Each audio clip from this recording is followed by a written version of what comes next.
हम्म। अगर कभी किसी ऐसी यात्रा के बारे में सोचा जाए जो सिर्फ एक ट्रिप नहीं है, मतलब बल्कि इंसान के शरीर और दिमाग का एक पूरा टेस्ट हो, तो दिमाग में सबसे पहले क्या आता है? बहुत ही दिलचस्प सवाल है ये। हाँ। और आज की हमारी इस गहन चर्चा का विषय कुछ ऐसा ही है। हमारे पास जो आज नोट्स हैं, जो सोर्स मटेरियल है, the ultimate Kedarnath pilgrimage guide. बिल्कुल। ये गाइड इस बात को बहुत साफ कर देती है कि केदारनाथ तक पहुंचना सिर्फ एक मैप फॉलो करना नहीं है। मतलब ये एक ऐसा एक्सपीरियंस है जो इंसान की फिजिकल और मेंटल दोनों लिमिट्स को पूरी तरह से पुश करता है। एग्जैक्टली। तो आज का हमारा मिशन यही है कि इस सोर्स मटेरियल में दी गई डिटेल्स को हम गहराई से समझें। सही रास्ता क्या है, सबसे सही टाइम कौन सा है, और वो कौन सी तैयारियां हैं जो बिल्कुल मिस नहीं की जा सकती। चलिए इसे अच्छे से समझते हैं। और इस गाइड को पढ़ते हुए एक बात जो बार बार सामने आती है वो ये कि लोग अक्सर इस सफर को बहुत हल्के में ले लेते हैं। हाँ बिल्कुल। उन्हें लगता है कि बस टिकट बुक किया, बैग पैक किया और निकल गए। लेकिन हिमालय के अपने कुछ नियम है। वहाँ का मौसम, वहाँ की ऊंचाई, ये सब किसी के प्लान के हिसाब से नहीं चलते। इसलिए इस गाइड में जो तैयारी और रूट का ब्रेकडाउन दिया है वो सिर्फ जानकारी नहीं है, वो लिटरली एक सर्वाइवल मैनुअल है। सही कहा। तो चलिए बिल्कुल शुरुआत से इस मैप को अनरोल करते हैं। गाइड में जो पहला स्टेप दिया है वो सुनने में बड़ा बेसिक लगता है कि भारत के किसी भी शहर से सबसे पहले उत्तराखंड पहुंचना होगा। ट्रेन या बस के जरिए हरिद्वार या फिर ऋषिकेश आना पहला कदम है। जी। मतलब यहां तक तो कोई भी आराम से पहुंच जाता है। मैदानी इलाका है, सब कुछ कंट्रोल में रहता है। लेकिन असली कहानी तो ऋषिकेश के बाद शुरू होती है ना? बिल्कुल, असली सफर वहीं से शुरू होता है। ऋषिकेश से जो रोड ट्रिप शुरू होती है वो इस पूरे एक्सपीरियंस का एक बहुत बड़ा बहुत ही क्रिटिकल हिस्सा है। गाइड में पूरे रूट का जो सीक्वेंस दिया गया है वो बहुत स्पष्ट है। हरिद्वार से ऋषिकेश, फिर पहाड़ चढ़ते हुए देवप्रयाग, वहां से श्रीनगर, फिर रुद्रप्रयाग, उसके बाद गुप्तकाशी और फाइनली सोनप्रयाग। ये तो काफी लंबा स्ट्रेच हो गया। हाँ, और ये सिर्फ शहरों के नाम नहीं है। जैसे जैसे कोई इस रूट पर आगे बढ़ता है वो नोटिस करेगा कि हवा ठंडी होती जा रही है, नदियां और गहरी होती जा रही हैं और रास्ते संकरे होते जा रहे हैं।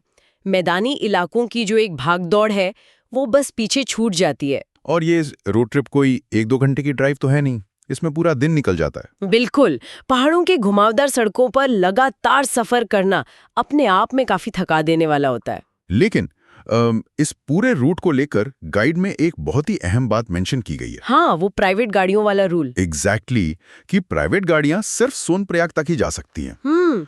ऑनेस्टली पहली बार में सोचने पर लगता है कि यार जब अपनी गाड़ी है तो बिल्कुल ऊपर तक क्यों नहीं जा सकते? ये सवाल बहुत से लोगों के मन में आता है, लेकिन अगर हम इसे बड़े परिप्रेक्ष्य में देखें तो ये नियम बहुत ही लॉजिकल है। पहाड़ों पर जैसे जैसे ऊंचाई बढ़ती है, घाटियां बहुत संकरी हो जाती हैं। पार्किंग के लिए कोई बड़ी खुली जगह नहीं होती। हाँ, जगह की कमी तो पहाड़ों पर हमेशा होती है। बिल्कुल। अगर हर इंसान अपनी प्राइवेट गाड़ी बिल्कुल ऊपर गौरीकुंड तक ले जाने लगे तो वहां एक ऐसा ट्रैफिक जाम लगेगा जिसे क्लियर करने में हफ्तों लग जाएंगे। ये नियम पहाड़ों पर यातायात और सुरक्षा को संतुलित करने के लिए बनाया गया है। तो ये पर्यावरण और मैनेजमेंट दोनों के लिए जरूरी है। सही कहा। एडमिनिस्ट्रेशन ने सोनप्रयाग को एक बफर जोन की तरह बनाया है ताकि वहां से आगे के ट्रैफिक को कंट्रोल किया जा सके। तो सोनप्रयाग पहुंच गए, गाड़ी वहीं पार्क कर दी, अब वहां से आगे का क्या प्रोसेस है? गाइड के हिसाब से सोनप्रयाग से गौरीकुंड तक पहुंचने के लिए शेयर्ड जीप लेनी होती है। जी, सोनप्रयाग से गौरीकुंड का जो रास्ता है वो लोकल शेयर्ड जीप के भरोसे ही तय करना होता है। और गौरीकुंड वो पॉइंट है जहां से सब कुछ बदल जाता है। एग्जैक्टली, जहां से गाड़ी जीप सब पीछे छोड़ जाते हैं। असली पैदल ट्रैक गौरीकुंड से ही शुरू होता है। 16 से 18 किलोमीटर का ट्रैक। जब मैंने सोर्स में ये नंबर पढ़ा तो मैं थोड़ा सोच में पड़ गया था। वो क्यों? क्योंकि 16 से 18 किलोमीटर समतल जमीन पर चलना ही किसी आम इंसान के लिए बहुत बड़ा टास्क है। और यहाँ हम बात कर रहे हैं हिमालय की खड़ी चढ़ाई की। क्या गाइड इस बारे में कुछ बताती है कि एक एवरेज इंसान को असल में कितना टाइम लगता है इसे पूरा करने में? गाइड बहुत ही प्रैक्टिकल डेटा देती है। वो साफ बताती है कि एक औसत इंसान को इस ट्रैक को पूरा करने में अनुभव के अनुसार 7 से 10 घंटे लगते हैं। 7 से 10 घंटे लगातार चढ़ाई? और यहाँ बात बहुत दिलचस्प हो जाती है, क्योंकि ये 7 से 10 घंटे सिर्फ चलना नहीं है, बल्कि ऊंचाई और खड़ी चढ़ाई के साथ एक संघर्ष है। जैसे जैसे कोई गौरीकुंड से ऊपर की तरफ चढ़ता है, हवा पतली होने लगती है, हर कदम के साथ ऑक्सीजन का लेवल गिरता है। मतलब जो स्पीड शुरुआत में होती है वो आधी भी नहीं बचती होगी। बिल्कुल नहीं बचती। इसलिए 10 घंटे का समय लग जाना बहुत आम बात है। ये तो किसी की भी हिम्मत तोड़ सकता है। लेकिन अच्छी बात यह है कि गाइड उन लोगों के लिए भी विकल्प देती है जो पैदल नहीं जा सकते। हाँ, वहाँ कई विकल्प मौजूद हैं। स्रोत में साफ लिखा है कि जो लोग 16-18 किलोमीटर नहीं चल सकते उनके लिए घोड़ा, पालकी और हेलीकॉप्टर की सुविधा उपलब्ध है। और ये विकल्प होना बहुत जरूरी भी है। हर किसी की शारीरिक क्षमता एक जैसी नहीं होती। खासकर उम्र दराज लोगों के लिए ये बहुत मददगार है। हेलीकॉप्टर वाला विकल्प सुनने में सबसे आसान लगता है। लगता तो है, लेकिन वो पूरी तरह से मौसम पर निर्भर करता है।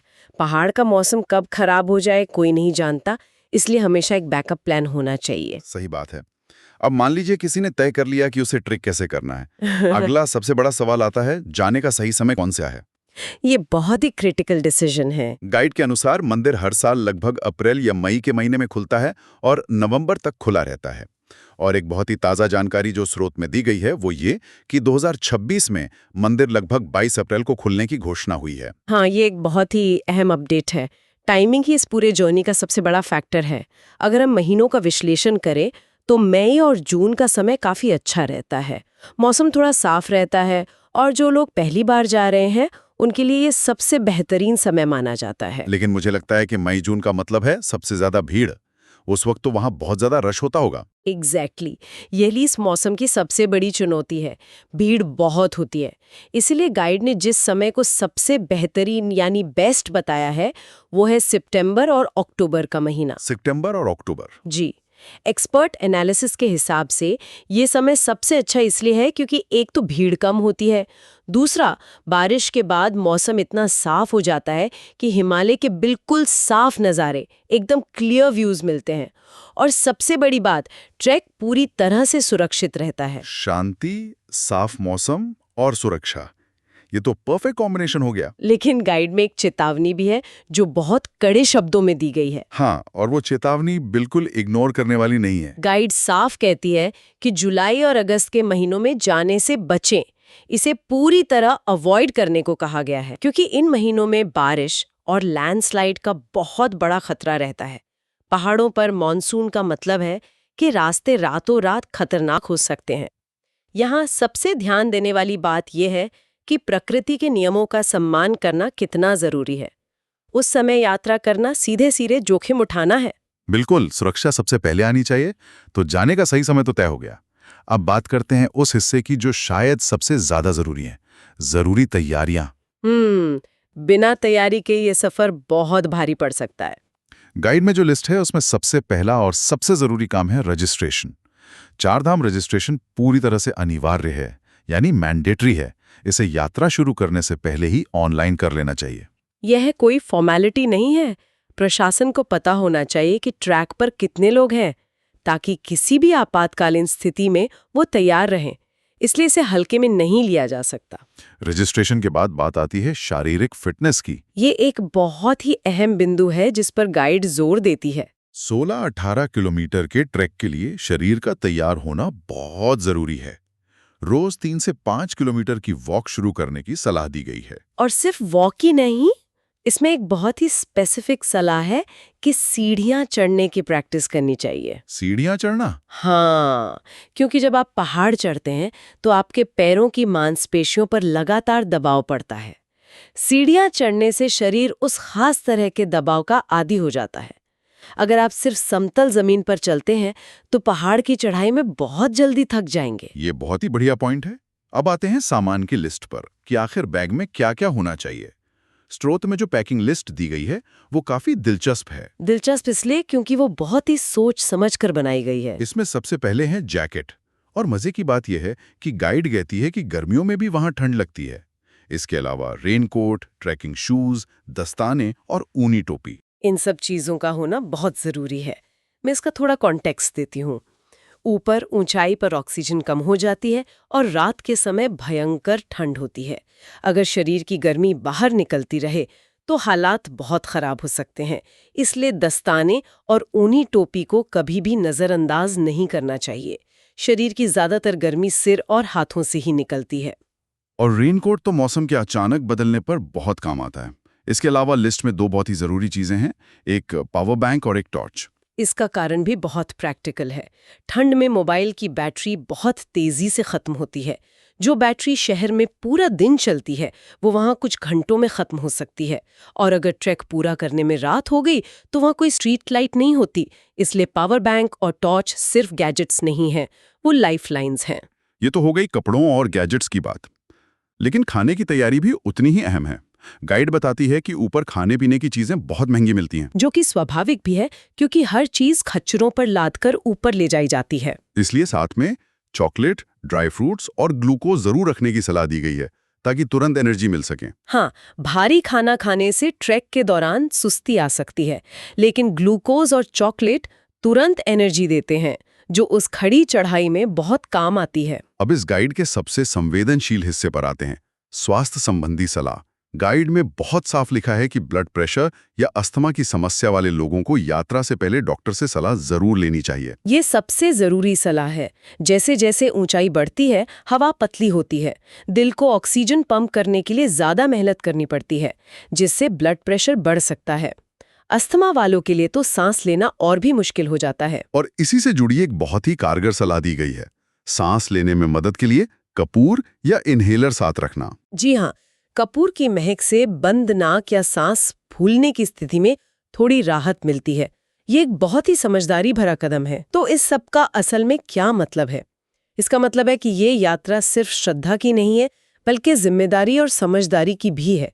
अपने शरीर को समझना और उसकी सीमाओं का सम्मान करना बहुत जरूरी है। बिल्कुल सही कहा। अगर हम इस पूरी चर्चा को समेटें तो एक सफल यात्रा के लिए 3 चीजें सबसे ज्यादा जरूरी हैं। पहला, सही रूट को समझना कि कैसे सोनप्रयाग तक गाड़ी जाती है और फिर गौरीकुंड से ट्रैक शुरू होता है। दूसरा, सही समय का चुनाव, खासकर सितंबर-अक्टूबर का महीना।